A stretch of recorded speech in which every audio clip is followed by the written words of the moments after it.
presento al doctor Carlos Alfonso Builes, el profe Builes, endocrinólogo y profesor de la Universidad de Antioquia en el área de endocrinología. Recibió de la Academia de Medicina de Medellín el premio Manuel Uribe Ángel al mejor profesor de la Facultad de Medicina de la Universidad de Antioquia en el 2017. Yo soy cardiólogo y voy a sostener con el profe Willis un conversatorio sobre inquietudes que tenemos los médicos generales y especialistas en la práctica médica del día a día. Profe Willis, yo tengo pacientes que vengo siguiendo por hipertensión arterial, como lo hace el médico general. En la revisión que hago de todos sus aspectos generales, debo mirar cuándo se le hizo la última determinación de osteodensitometría. Y la pregunta sería, ¿cuándo debo yo pensar en pedirle a una persona una osteodensitometría, así el paciente no tenga ninguna sintomatología indicadora de osteoporosis? Perfecto, con un saludo pues muy cordial a todos y agradecer por la invitación. Muy fácil, la densitometría está indicada en personas, mujeres mayores de 65 años, todas. Hombres mayores de 70 años. Mujeres menores de 65 años que tengan factores de riesgo que nos digan hay alta probabilidad de tener osteoporosis. Entonces, si la mujer tuvo una menopausia antes de los 50 años y ya lleva más de 10 años de su menopausia, o si la paciente ha recibido esteroides, especialmente si recibe prednisolona por más de 3 a 6 meses consecutivos, o que tenga una historia familiar de osteoporosis. Entonces, términos generales, así no tenga síntomas, toda mujer mayor de 65, todo hombre mayor de 70 y, por supuesto, todo paciente que tenga un antecedente de una fractura previa, así, digamos, la característica es no traumática o que sea explicada solo por un pequeño trauma. Entonces uno dice, alguien que se cayó, puso la mano, tuvo una fractura de muñeca, ese paciente tiene la indicación de una densitometría. ¿Y cada cuánto, si eso fue normal, y yo le pregunto al paciente, ¿tu última densitometría cuándo fue? Ah, profe, doctor, hace 2 años. ¿Cada cuánto debo yo, si ha sido normal, cada cuánto debo solicitar un nuevo examen? O si resultó, por ejemplo, con una masa ósea disminuida. Bien, hoy en día en pacientes con osteopenia o con osteoporosis inclusive, la recomendación es medirla o hacerla cada 2 años. En pacientes que salieron normales, que por alguna razón, digamos, tenía 55 años, le salió la densitometría normal, la recomendación es mínimo de 2 a 3 años de espera para repetirla. Perfecto, no, muy claro. ¿Cuándo pido vitamina D? A todo paciente con osteoporosis. Ajá. Todo paciente que tenga un diagnóstico de osteoporosis debe tener la medición de la 25-hidroxivitamina D, porque realmente ese es el escenario en donde mejor efectividad se ha demostrado de dar una suplencia de esto. Todo paciente que esté con un antecedente de un bypass gástrico o que tenga síndromes de malabsorción. Y en aquellos pacientes que tengan hipocalcemia o perfiles de hiperparatiroidismo, independiente si es primario o secundario, una elevación de PTH, deberían mirar el calcio y la 25-hidroxivitamina D. Y en pacientes que tienen uso de anticonvulsivantes. Realmente los escenarios para la solicitud y que tengan indicación y efectividad de suplementar la vitamina D son muy poquitos, como les acabo de mencionar. Osteoporosis, hipocalcemia, hiperparatiroidismo, síndromes de malabsorción o bypass gástrico, pacientes con anticonvulsivantes crónicos. Muy claro. Óyeme, y se me enreda a mí a veces la vida cuando llega un paciente que alguien le pidió en una tamización sin ninguna razón, no hace parte de este grupo, una determinación de 25 vitamina D y está en 25. ¿Qué hago yo con ese paciente? Felicitarlo y tranquilizarlo. Es que nosotros aquí en Medellín hicimos un trabajo, pacientes, algo más de 500 sujetos, evaluamos el calcio, la función renal, la PTH, Y nuestra conclusión es que para nuestro medio y con el ensayo que estábamos utilizando en el laboratorio, el punto de corte de 20 nanogramos por mililitro es más que suficiente. El 97.5% de nuestra población que tenga al menos 800 unidades diarias de vitamina D alcanzará las 20 nanogramos por mililitro. Entonces, dejemos de enfermar a la gente por números, porque en muchos laboratorios toman el punto de corte en 30. Ojo, 30 para paciente que tiene osteoporosis y está en tratamiento de la osteoporosis. 20 para el resto de la población general sana. O sea, no se preocupe, es más, incluso valores de verdad de tener que correr o de tener que hacer una intervención farmacológica están por debajo de 15 nanogramos por mililitro. Y realmente el impacto que se ha logrado encontrar es cuando están en 10, 12 o menos. O sea, el 1% de todas las mediciones, estoy diciendo, hicimos un trabajo con más de 50.000 mediciones de 25-hidroxivitamina D, solo el 1% de ellas estaban por debajo de 10, que es donde realmente se ha visto mucho más impacto, sobre todo con todo lo que se ha propuesto de infecciones, diabetes, síndrome metabólico, cáncer de colon. Realmente no tenemos una evidencia que porque un paciente tenga 22 o 23 y yo le dé más vitamina D, se le vaya a cambiar el asunto. Fantástico. Pasemos a otro tema.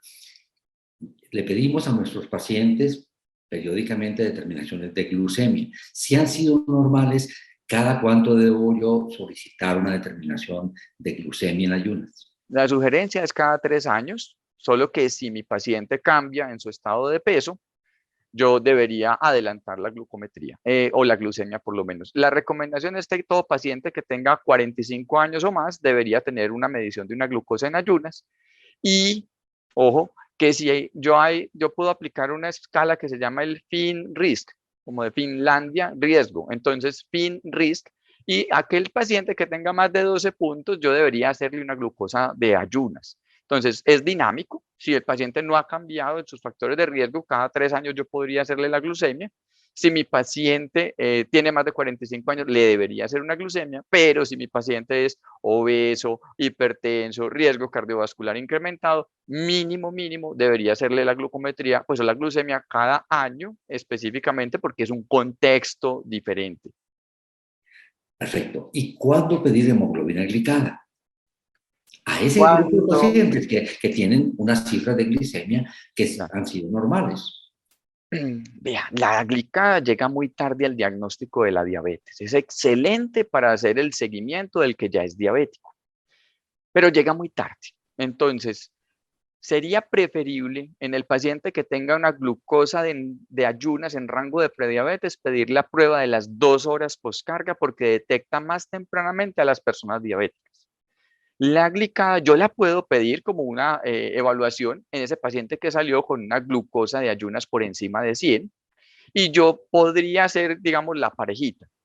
Pero en términos de sensibilidad, estoy hablando que una glucosa de ayunas solo me detecta más o menos el 45% de los pacientes diabéticos con la medición de la glucosa aislada en ayunas.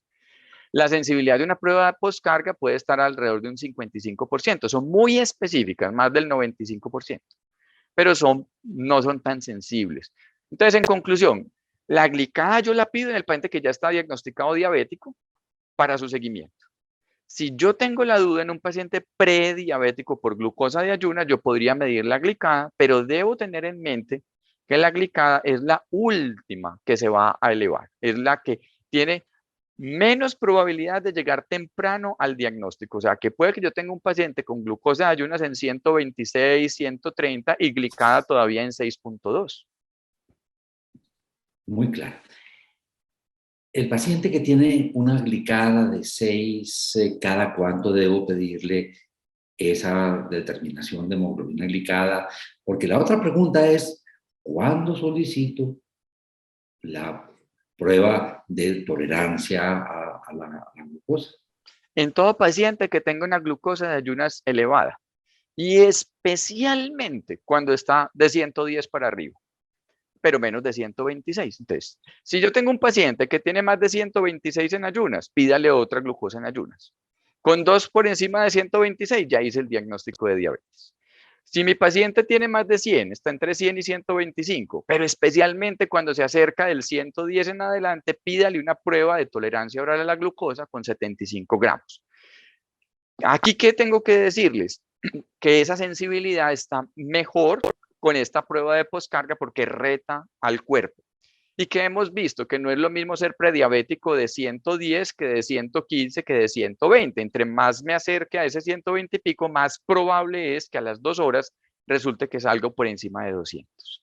Entonces, 1 de cada 10 pacientes que en la glucosa de ayunas está en prediabetes podría ser ya diabético en el valor de más de 200 a las 2 horas. 10%, o sea, 1 de cada 10 sujetos. Por eso se debe retar al paciente en todo aquel que esté por encima de 100, especialmente los de 110 para arriba, pero menos de 125.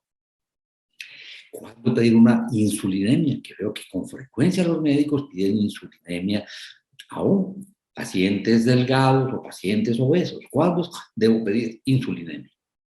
La indicación para nosotros es cuando sospecho un paciente con hipoglicemia y necesito saber si es una hipoglicemia por exceso de insulina. O sea que estoy sospechando un insulinoma. Esa es la real indicación de medir insulina. Ahora, hay una situación y es que los pacientes con sobrepeso pueden tener resistencia a la insulina. Entonces yo podría medir una glucosa y una insulina basal. Generalmente la insulina basal, si está más de 10 miliunidades por litro, me sugiere que está más alta de lo normal. Es decir, ese paciente podría tener resistencia a la insulina, pero no justifica hacer un examen, digamos, que puede ser costoso, de no tan fácil acceso, cuando yo tengo un paciente que tiene obesidad, que tiene acantosis nigricans, que tiene un perímetro abdominal incrementado y que tiene hipertrigliceridemia. Con eso yo ya hice el diagnóstico que ese paciente tiene una resistencia a la insulina, no justifica estar midiendo insulinas y mucho menos cargas de insulina ni pruebas donde mide insulina basal, 30, 60 y 100 para demostrar que tiene una posible resistencia. Hay otros factores que ya me lo dijeron. O si usted quisiera, solo para convencer a su paciente, medir una glucosa con insulina basal. Si está por encima de 10 la basal en una glucosa relativamente normal, menor de 100, usted le va a decir, estás poniendo a trabajar tu páncreas más de la cuenta. Sin embargo, la indicación real es en sospecha de hipoglicemia porque creo que puede haber un insulinoma. De resto, no justifica y no se recomienda medir rutinariamente insulinemia a los pacientes que están con sobrepeso o con obesidad. Fantástico. Doctor Willis, profesor Willis, mejor, profe Willis, ¿no? Profe Willis. Cuando hemos hecho el diagnóstico de prediabetes, primero que todo, justifica usar ese término, prediabetes. Segundo, todo diagnóstico de prediabetes lleva al uso de metformina. Prediabetes, como dice el nombre, es un estado antes de, y esto es un espectro. Podríamos decir que la prediabetes es la resistencia a la insulina, que la prediabetes es cuando ya hay una hiperglicemia que podría estar en ayunas entre 100 y 125 o a la poscarga entre 140 y 199 o la glicada entre 5,8, 5,9 y 6,49. Prediabetes tiene una probabilidad de progresión a diabetes entre un 2 a 4% por año. Y yo insistiré hasta el cansancio que la primera herramienta que debemos utilizar es el cambio en el estilo de vida, la alimentación y la actividad física como la mejor alternativa para revertir esa prediabetes a rangos normales.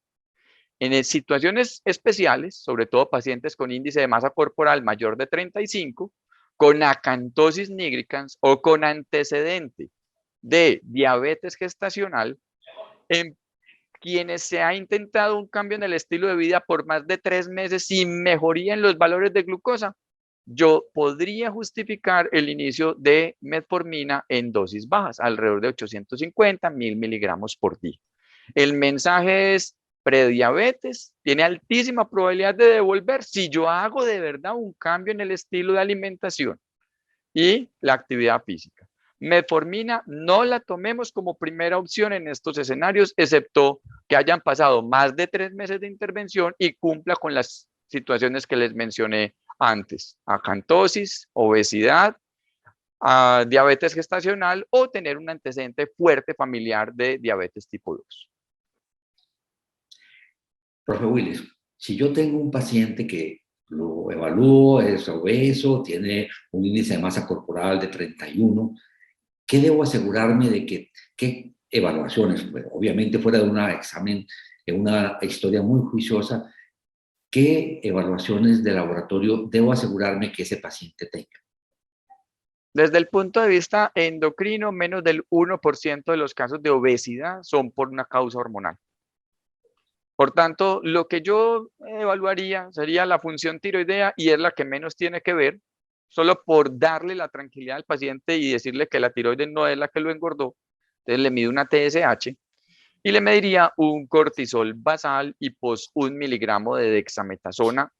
Pero realmente, profe, si usted me indica a todo paciente con sobrepeso o con obesidad, yo tendría que medirle hormonas, la respuesta es no. No se justifica medir leptina, no se justifica medir insulinemia, no se justifica medir rutinariamente 25-hidroxivitamina D. Debemos ser cautos. Yo creo que mídele un colesterol, los triglicéridos, el HDL, la glucosa de ayunas, la función hepática, la TGO, la TGP. Pero yo creo que tenemos que ser, digamos, racionales en el recurso y utilizar la parte como del interrogatorio, la clínica, el perímetro abdominal con la cinta métrica, porque de verdad eso ayuda mucho. Ahora, si el paciente tiene una obesidad centrípeta, o sea, brazos delgados, piernas delgadas, mucha barriguita, tiene estrías activas, pídale un cortisol libre en orina de 24 horas y pídale un cortisol basal y pos 1 miligramo de dexametasona. De resto, mi profe, yo la verdad no le haría mayores exámenes distintos. Rotundo.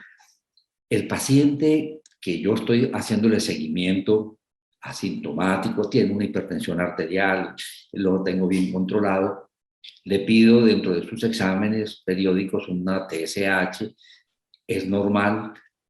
¿Cuándo debo repetir ese examen? Y la pregunta sería eso, ¿cada cuánto debo yo evaluar TSH en mis pacientes que son asintomáticos? Profe, es asintomático, a no ser que tenga un bocio o a no ser que tenga otra manifestación, una historia familiar fuerte o que tenga un nódulo, pero no justifica medir TSH rutinariamente. Uh-huh. ¿Y un T4 libre, T3 libre, cuándo lo No, solicitaría? no. La medición de la T4 libre es obligatoria cuando la sospecha de un hipotiroidismo central. Entonces, paciente que tuvo una mujer con un sangrado posparto severo, que no pudo lactar a su bebé, que se le fueron los periodos menstruales, es obligatorio medir una T4 libre junto con la TSH porque la TSH no va a subir, hubo un daño en la hipófisis. Es obligatorio medir la T4 libre si el paciente tuvo un trauma cráneoencefálico severo porque puedo sospechar que tiene un hipopituitarismo o que estoy evaluando un paciente con un tumor de hipófisis o que fue irradiado de la hipófisis o que tuvo una cirugía de hipófisis. O sea, la obligatoriedad de la T4 es en esos casos. Si usted me dice, vea, yo tengo la duda, yo quiero mirar a mi paciente, tengo la sospecha de un posible hipotiroidismo y le quiero pedir TSH y T4 libre porque es la primera vez y no sé cuándo le podría repetir la prueba. Se puede medir, mírala una vez. Pero si salió buena, no se ponga a medir T4 libres en forma rutinaria. Incluso pacientes que tienen diagnóstico de hipotiroidismo, le salió la TSH en 20, tiene un hipotiroidismo primario. ¿Para qué mido yo una T4 libre? ¿Qué me va a cambiar las cosas? En nada. La T4 libre es para poder determinar los pacientes con hipotiroidismo central. La T3 solo se mide en pacientes con sospecha de hipertiroidismo. La T3 yo la voy a pedir en el paciente que tiene una TSH suprimida con una T4 en rangos normales porque puede un 10% de los hipertiroideos tener más T3 que T4. Pero si usted me dice que el paciente llegó con clínica de hipertiroidismo, tiene una TSH suprimida y tiene una T4 al doble del valor de la referencia, ese paciente ya tiene una tirotoxicosis y hay que estudiar si tiene bocio, si tiene anticuerpos positivos para determinar que es una enfermedad de Graves. La T3 yo la podría medir, es opcional, pero no sería obligatoria ya para este diagnóstico. Perfecto. Posiblemente las últimas preguntas.